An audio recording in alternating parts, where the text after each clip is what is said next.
last video, you guys know that I just made my first ever TBR jar, and now I am going to pick what I am reading in May. If you guys did not see the last video, I mentioned that I have these two books that I have been jumping back and forth between reading for quite a while now, and I want to finish these books as well as all the other ones on my shelf.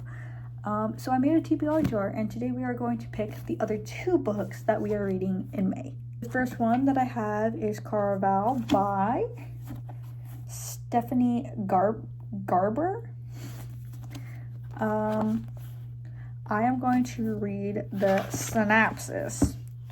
I say synopsis like that as an inside joke, but just know I'm going to be saying synopsis. From what I am seeing upon opening it is that there is a second book. I love series of books so much. Okay. A legendary competition, a mesmerizing romance, an unbreakable bond between two sisters. Scarlett Dragna has never left the tiny island where she and her sister Tella live with their powerful and cruel father. Now, Scarlett's father has arranged a marriage for her, and Scarlett thinks her dreams of seeing Caraval, the faraway once-a-year performance where the audience participates in the show, is over. But this year, Scarlett's long-dreamt-of invitation finally arrives. With the help of a mysterious sailor, Tella whisks Scarlett away to the show. Only, as soon as they arrive, Tella is kidnapped by Carnival's mastermind organizer, Legend. It turns out that this season's Carnival revolves around Tella, and whoever finds her first is the winner. Scarlett has been told that everything that happens during Caraval is only an elaborate performance. She nevertheless becomes immersed in the game of love, heartbreak, and magic with the other players in the game. And whether Caraval is real or not, she must find Tella before the 5 nights of the game are over. A dangerous domino effect of consequences is set off, and her sister disappears forever. Welcome, welcome to Caraval. Beware of getting swept too far away. I have read probably like 100 pages, probably not even, probably like 50, 60, no more than 100 pages of this book. And I am in love, but I just never had time to finish it, and I'm really mad about it. But this is the first book that I am reading in May without using the TBR jar, but we're about to use it for our next 2 books after I discuss The Final Gambit. The Final Gambit is book 3 of the Inheritance Games. The Inheritance Games is the first book, The Hawthorne Legacy is the second book, The Final Gambit being the third, and then The Brothers Hawthorne being the 4th, and then The Grandest Game being the 5th, I believe. And I believe there's a 6th one coming out. This is the 3rd book, and I own the 4th and 5th, and a 6th one's coming out. I need to hurry up and finish this so that way I could keep on track with it before there's like 50 books in the series and it ends up like Harry Potter and I'm never going to finish it. To inherit billions, all Avery Grams has to do is survive a few more weeks living in Hawthorne House. The paparazzi are dodging her every step. Financial pressures are building. Danger is a fact of life, and the only thing getting Avery through it all is the Hawthorne brothers. She knows their secrets and they know hers. But as the clock ticks down to the moment when Avery will become the richest teenager in the world, trouble arrives in the form of a visitor who needs her help, and whose presence in Hawthorne House could change everything. It soon becomes clear that there is one last puzzle to solve, and Avery and the Hawthorne brothers are drawn into a dangerous game against an unknown and powerful player. It's all about riddles and doing little puzzles and becoming rich and famous.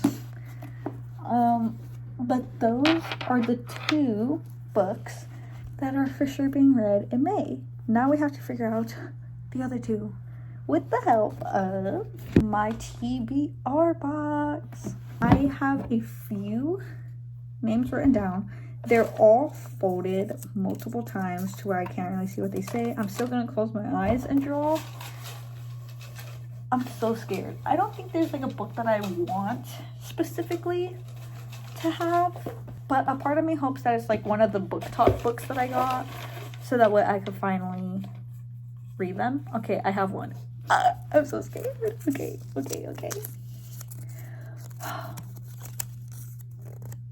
Okay, One of Us is Lying.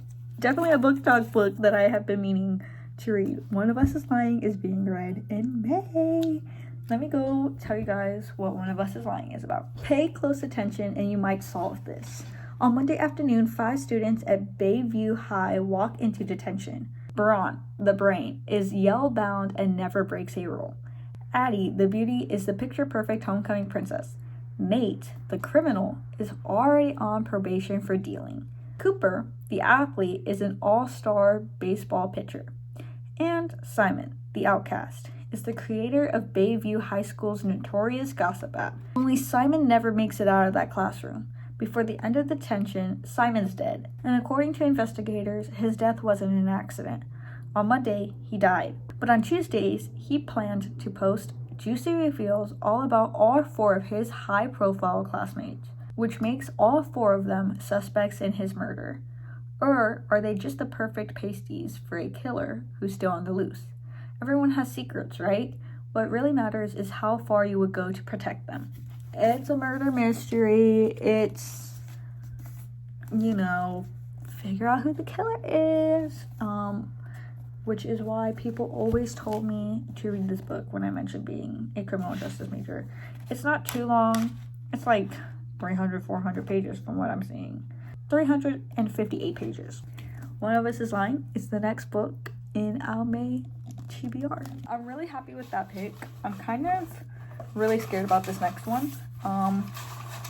Hopefully it's good. Okay. Please be something I actually want, because I'm one of those people that I'm like, oh, I want to read all of them, but then I'm gonna open one and I'm gonna be like, I don't want to read this. The Turn of the Key. Okay, I don't know what this book is about. Okay, we have The Turn of the Key. You can see how cool it is. I don't like it when they have reviews in the back and not the synopsis. Is there gonna be one? Okay. Okay, well, there's only...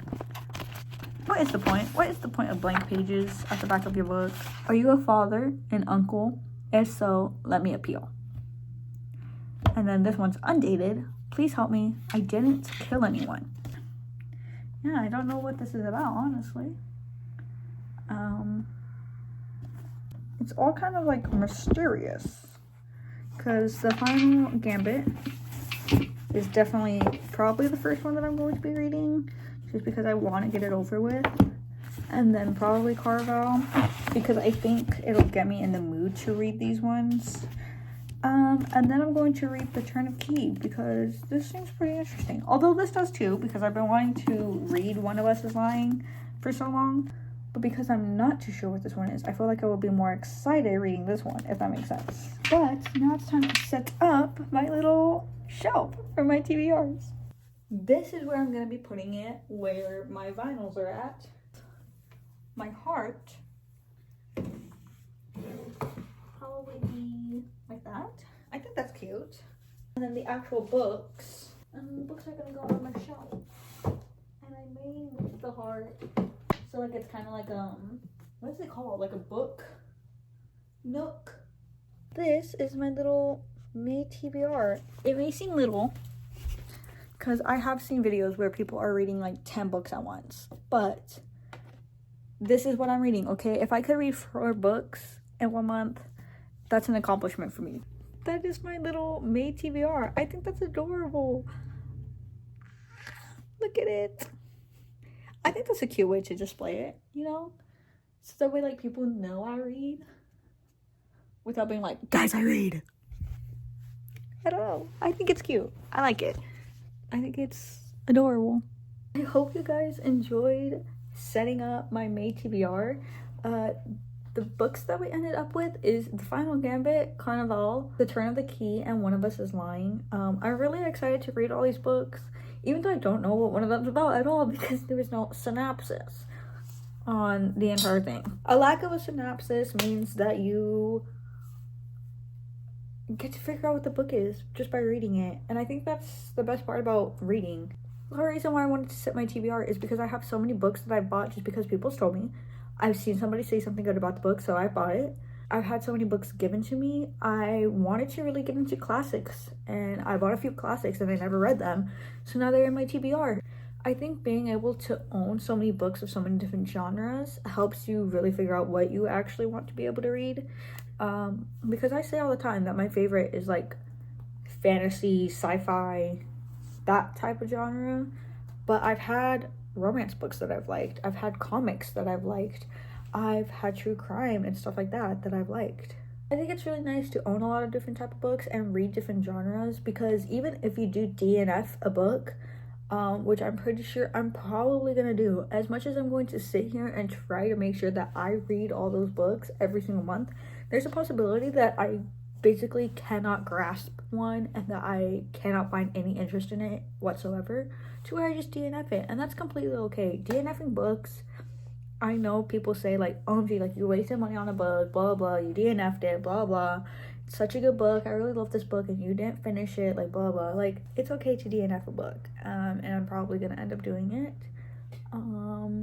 But that's completely okay, because now with being able to sort through my TBR, I'm going to find a book that I really like, and I'm gonna find ones that I don't like, and I'm gonna be able to figure out what genres I like and what genres I don't like. And I just think that's the best way to do it. It makes it fun. So if you want to stay around for the journey, just subscribe, put up post notifications, you know. I am going to be posting these videos every single month. At the beginning of each month, there's going to be me choosing my TBR, and then at the end of the month, it's going to be me reviewing the books. I'll have like different categories. I'll figure out those categories whenever I get to it, but just based off of like how much I like the story, how much I like the writing, how much I liked the setting, how much I actually enjoyed it, if it lived up to my expectations, stuff like that. I'm just going to be rating the books off of different scales that I personally feel like it really makes or breaks a book. I want to do a video at the end of the year talking about like my best books and then my worst books. Obviously that's not to say like, OMG, like these are the worst books, never touch them, never pick them up. It could genuinely just because I don't like the genre, or I didn't really like the writing style, but you may really like the writing style. It's not these books suck and nobody should ever read them and that they shouldn't exist. It's more, I didn't personally connect with it, but you could. I just want it for a mini diary for me to be able to be like, hey, like, this is what I like, this is what I don't like, for future reference for me, so that way I don't spend money on books that I'm not gonna enjoy. That's just my opinion.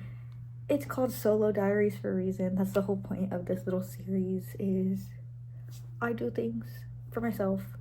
I do things that I enjoy. Whether other people enjoy it or not is up to y'all. You could watch it if you like it. You could skip the rest of my videos if you don't like it. I think it's really important to have like work-life balance, even though I don't really have a job right now, but for me, work is school, you know? Having like that school life balance, being able to do what I enjoy, being able to relax and do my hobbies and my crafts and things that I enjoy, like making videos, playing my instruments, crocheting, reading, stuff like that, is really important, just as much as making sure I have all my assignments done, making sure that I do really well on my exams, making sure that I have a social life and blah blah. You know, you need that balance, and I like being able to do little videos like this where I'm just chilling in my room and just like being a girl. You know, sorting out my little TBR jars and like enjoying my time. And if you want to keep watching those, you could keep watching them. If you want to just watch my school vlogs, then you could just watch my school vlogs. It's really up to you. But at the end of the day, this channel is mine and it's for me, and I'm making the content that I want. If you like it, you can stay. If you don't like it, then have a nice life.